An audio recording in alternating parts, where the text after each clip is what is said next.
going on, people? Welcome to United View and welcome to my pre-road trip. Little bit of different surroundings today, of course. I'm not with Josh at the moment. I'm on my way down to UVHQ for our game against Nottingham Forest at the City Ground. So slightly different, but still have to do the road trip. Doesn't matter how, doesn't matter where, it needs to get done, okay? A little bit different today, but I don't care. Consistency is the key.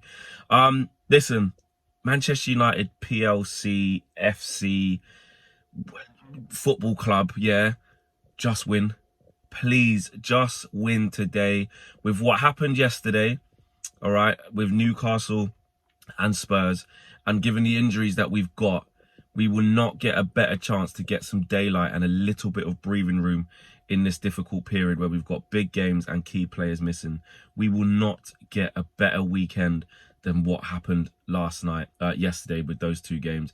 And I believe when we play in the FA Cup next week, this time next week, I think Newcastle and Spurs are actually playing each other. So again, more points to be lost from those two. So listen, I don't care if it goes in off someone's arse, a rubbish own goal, a lucky free kick, a controversial penalty or whatever.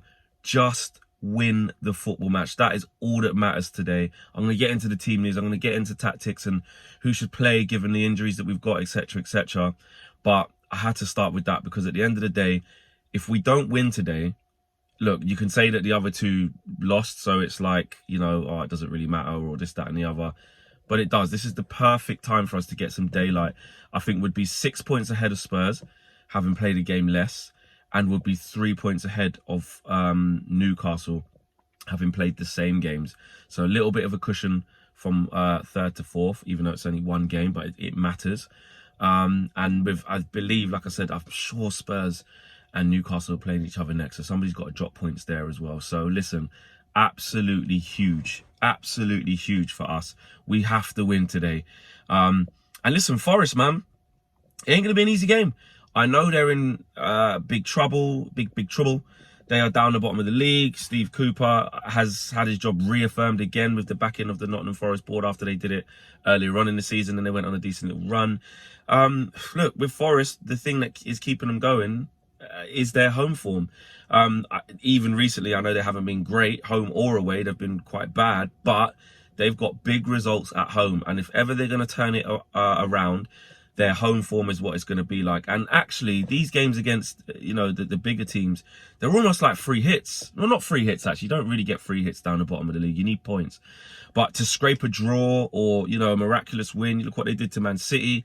They had chances galore there. The mighty Man City were smashing teams left, right and centre off the back of beating Arsenal 3-1. What did they do? Not take their chances against Forest, and then Chris Wood scores on the counter-attack, and it was 1-1. Just like that. Liverpool, I know Liverpool are crap, but look what happened. I think they gave a good account of themselves against Chelsea, if I'm not mistaken. Tottenham, I know Tottenham ended up beating them, but that was a really competitive game. My point is that it's a tough game on the counter-attack. You know, you're looking at Brennan Johnson, Morgan Gibbs-White. I don't know if Awene, is that how you say his name? I don't know if he's going to be starting. You never know who's going to be starting with Forest. Got so many players, but they got, you know, intentions on the counter-attack. Now, look, I know we played them in the Carabao Cup and absolutely battered them 3-0. And that pretty much saw us through to the final in the first leg. But this is different, man. This is a team fighting for their absolute lives. This is a dogfight. And you have to be ready. We have to compete. We have to play with intensity. And most of all, we have to finish our chances. We have to be clinical. And if we have the chance to put the game to bed early, we have to do it. And that brings me on to the team news. Obviously, with Martial, Ten Hag still saying he's probably not ready to complete 90 minutes. But he is obviously ready to start games, which we saw in the last game. But he's still going to come off the pitch. He's not going to play 90 minutes. And the problem that we've got with no Rashi is that when he does come off, we know what that means. That means Wout Weghorst has to come on up front. And there's not really much quality and depth on the wings in terms of you've got Palestri there, you've got Elanga there. Maybe you can shift Bruno about and make some changes in midfield if you really want to keep him on the field. He isn't going to play on Thursday night, so obviously we're going to be playing Bruno for 90 minutes. Jadon Sancho hasn't been playing great. I thought he looked good in the first half against Sevilla. Did well, and then after that he just started to fade. And I know people questioned him coming off, but honestly, I saw a player look really tired. Jadon just didn't look sharp. in that second half, but he has to go again. Anthony on the right-hand side, we need him to probably play 90 minutes as well. Or if the game's in control or we're in a good position, then you can bring on Palestri or move Bruno to the right-hand side and change it. But again, we need that front three of Sancho, Martial, and Anthony to perform. It absolutely has to perform.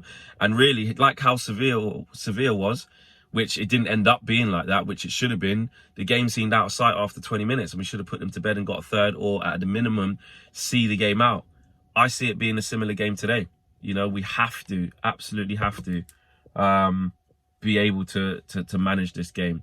I think it's a game where Forest will let us have the ball. That's how they play, and they will look to hit us on the counter-attack, obviously. Even in the game we won 3-0, there were a couple of nervy moments at 1-0. I remember on the counter-attack, you know, they got a goal disallowed. Could have been a different goal, different game. And they look to just get Brennan Johnson in behind. That is their main threat with Gibbs White feeding him. And we have to be ready for that.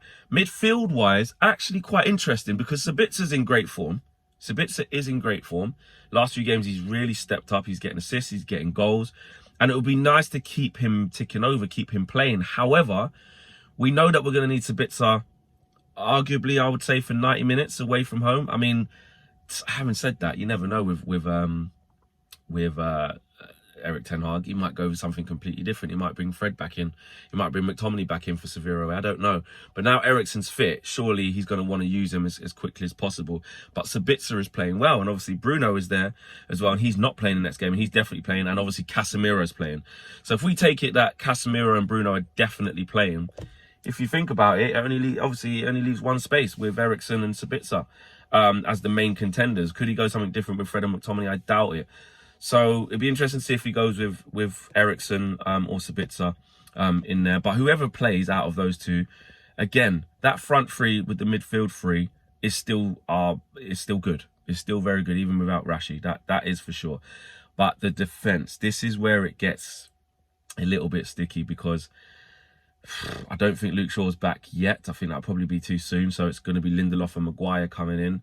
You're assuming, I don't know, Wan-Bissaka carries on playing, but would he risk maybe, I might think there's a little bit of burnout because he has to play again against Sevilla, you would imagine. But you know what, you just don't know what Ten Hag's thinking. But I would go Wan-Bissaka again. Make sure they don't get any wingers that are, you know, in transitions, getting in behind us and trying to beat, you know, the fullbacks one-on-one. You know what Wan-Bissaka's going to give you there. And Malacia is probably going to have to carry on at left-back. Now, look, everyone's saying Maguire and Lindelof got to come in. Oh, no, what we're going to do? I don't see it like that. Look, I know it is a worry. Obviously, look, you lose Varane and Martinez and lose Martinez for the rest of the season. Huge blow. Huge blow. Martinez has been absolutely unreal. But, you know, listen, give Maguire credit where it's due. And I'm not saying this means he's amazing and he's definitely going to be amazing.